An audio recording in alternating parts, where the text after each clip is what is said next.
Hey everyone, welcome back to day 15 of Storytime with Andrew.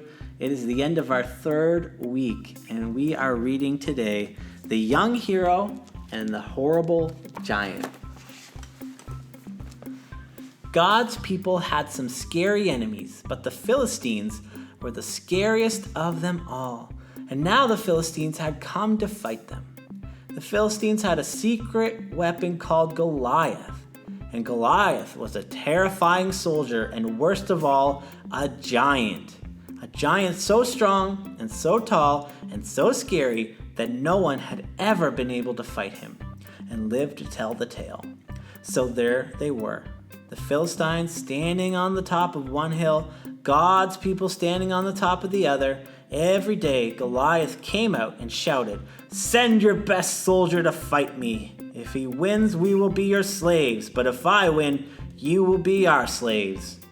No one spoke, no one moved.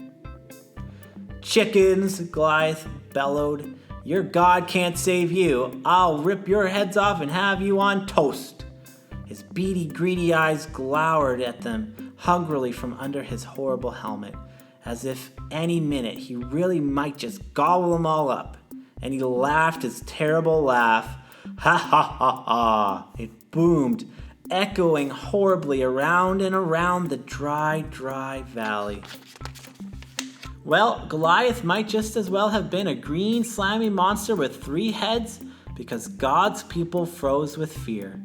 Their eyes glazed over and they turned deathly pale.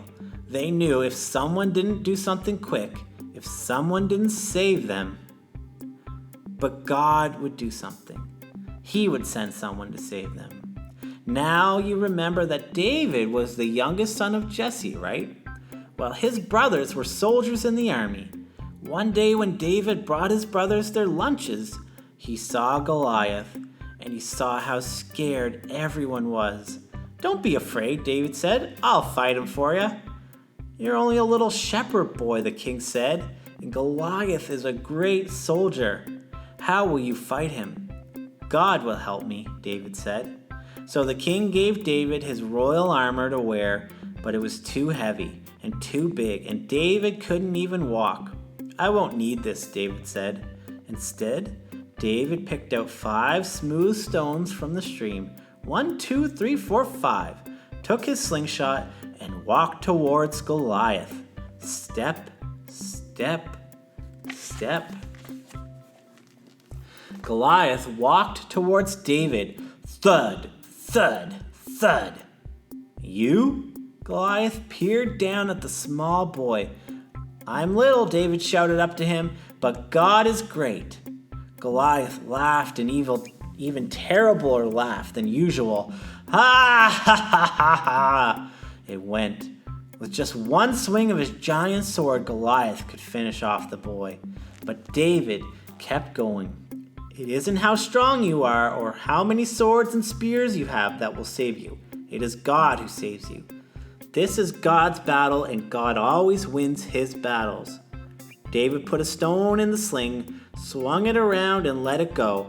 The little stone flew, whizzed like a bullet through the air, and struck Goliath, thud, right between the eyes. Goliath stopped laughing. He stumbled and staggered and crash, fell dead. When the Philistines saw Goliath was dead, they ran away. And when God's people saw them running away, they cheered. God had saved his people. David was a hero. Many years later, God would send his people another young hero to fight for them and to save them. But this hero would fight the greatest battle the world had ever known. We'll see you next week.